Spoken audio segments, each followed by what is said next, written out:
ക്രിസ്തയേശുവിൽ എല്ലാ എൻ്റെ പ്രിയപ്പെട്ട സഹോദരങ്ങൾക്കും എൻ്റെ വന്ദനത്തെ അറിയിക്കുന്നു. പ്രിയ ദൈവമക്കളെ, ഒരു നല്ല പ്രഭാതം കൂടെ നമ്മുടെ ജീവിതത്തിൽ കർത്താവ് നമുക്ക് ദാനമായി തന്നിരിക്കുന്നു. നമുക്ക് ദൈവത്തെ സന്തോഷത്തോടു കൂടി മഹത്വപ്പെടുത്താം. കാരണം എത്രയോ സമ്പന്നന്മാർ, ശ്രേഷ്ഠന്മാരൊക്കെയും ഈ ലോകത്തിൽ നിന്ന് മാറ്റപ്പെട്ട് കഴിഞ്ഞപ്പോഴും കർത്താവ് നമ്മളായിരുന്ന സ്ഥാനങ്ങളിൽ നമ്മളെ ഭദ്രമായി സൂക്ഷിച്ച് ഒരു പുതിയ ദിവസം നമ്മുടെ ജീവിതത്തിൽ ദാനമായി തരുന്നു എന്ന് പറഞ്ഞാൽ അതിനേക്കാൾ വലിയ ഭാഗ്യമില്ല. നമ്മൾ എഴുന്നേറ്റാൽ ഉടനെ തന്നെ കർത്താവ് ഇന്ന് ഞാൻ ജീവനോടെ ഉണ്ട്, അതുകൊണ്ട് എൻ്റെ ദൈവത്തെ സ്തുതിക്കുന്നു എന്ന് പറഞ്ഞ് ദൈവത്തെ സ്തുതിച്ചുകൊണ്ട് തന്നെ നമ്മൾ ആയിരിക്കണം. പ്രിയ ദൈവമക്കളെ, ഇന്ന് ഈ പ്രഭാതത്തിൽ ഒരു ചെറിയ ചിന്ത ഞാൻ നിങ്ങളുടെ മുമ്പിൽ കൊണ്ടുവരികയാണ്.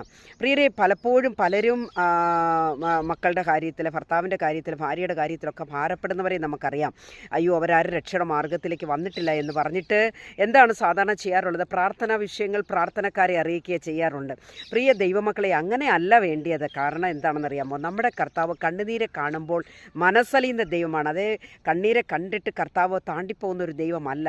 നിദാനമായി മകളെ, മകനെ, നിൻ്റെ പ്രശ്നം എന്താണ്, നീ എന്തിനാണ് ഭാരപ്പെടുന്നതെന്ന് ചോദിച്ച് നമ്മുടെ പ്രശ്നത്തിന് പരിഹാരം നൽകുന്ന ഒരു കർത്താവാണ്. ആ ദൈവത്തിലാണ് നമ്മൾ ആശ്രയിക്കുന്നത്. അതുകൊണ്ട് എന്ത് ചെയ്യണം? നമ്മുടെ ഭർത്താവിനെ ഓർത്ത്, നമ്മുടെ കുഞ്ഞുങ്ങളെ ഓർത്ത്, മാതാപിതാക്കന്മാരെ ഓർത്ത് നമ്മൾ നിലവിളിക്കണം. പ്രാർത്ഥനക്കാരെ ഓർത്ത് പ്രാർത്ഥനക്കാരെ വിളിച്ച് പുറകെ നടക്കാതെ എൻ്റെ പ്രിയരെ മുട്ടുമടക്കി ദൈവസന്നിധിയിൽ കണ്ണുനീരോടെ പ്രാർത്ഥിക്കുമ്പോൾ ആ പ്രാർത്ഥനയ്ക്ക് ദൈവം മറുപടി തരുവാൻ തക്കണം ഇടയായിത്തീരും.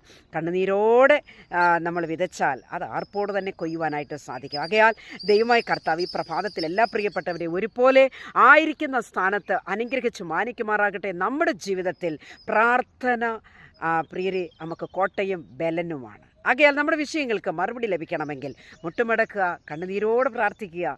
സ്വർഗം വഴി തുറക്കും. പ്രിയരെ, വിശ്വാസത്തോടെ ഏറ്റെടുക്കുക. കർത്താവ് ഈ പ്രഭാതത്തിൽ എല്ലാ പ്രിയപ്പെട്ടവരെയും അനുഗ്രഹിച്ചു മാനിക്കുമാറാകട്ടെ. God bless you all.